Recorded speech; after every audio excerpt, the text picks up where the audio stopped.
Wanting to be on the in crowd is a natural piece of the human experience because we are social beings. So who doesn't want to be in the crowd? Who doesn't want to be with the crowd? On the other hand, there's this other piece of being human that we have, and that is we want to be unique and we want to stand alone, stand on our own 2 feet. We want to be on our own. So it turns out we have these 2 yearnings. We have these 2 desires and predispositions. One is to be with the crowd and to be with the group and to be affirmed by the group. And one is to stand above the crowd, to stand beyond the crowd. And the real question is, how do you navigate? And again, how do you create a dance between, right? The affirmation and the sense of belonging that being a part of a crowd gives us, which is necessary for our development. Show me a person who stands completely outside of, well, there's no such thing as that, but show me a person who stands completely outside the crowd all the time, and I'll show you someone who's probably pretty unhealthy and pretty pathological, right? So how do we actually nurture a healthy way to be both in the crowd and kind of beyond the crowd on our own, experiencing our own uniqueness? And there, the most important thing to understand is, why are you in the crowd? It's just a psychological and spiritual question. Why am I in this crowd?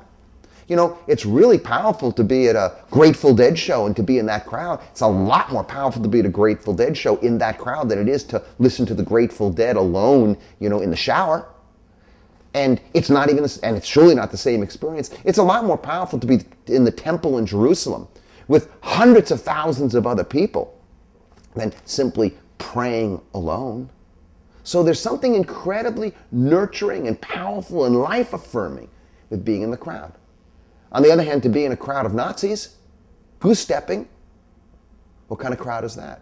So the real question is not, do we want to be with a crowd or not?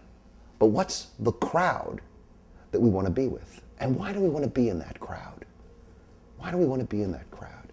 Because crowds can be incredibly damaging. They can stampede you. They can take away your conscience. And crowds can actually bring out the very best in you. Now, it turns out it's the same standing away from the crowd. Why are you standing away from the crowd?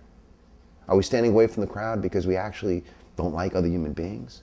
Are we standing away from the crowd because we can't stand actually when other human beings hold us accountable for our views? When other human beings ask us who we are, and so we're going to stand aloof. Do we stand away from the crowd because we have a sense of superiority to other people? Or do we stand away from the crowd sometimes because we actually have to discover more deeply who we are when we're in the crowd? When we have to ask ourselves, who do we really want to be? Because sometimes we can hide in the crowd. Sometimes we can be crowded out of who we are in the crowds. So actually the issue is not, do I want to be in the in crowd, or do I want to stand alone as a man?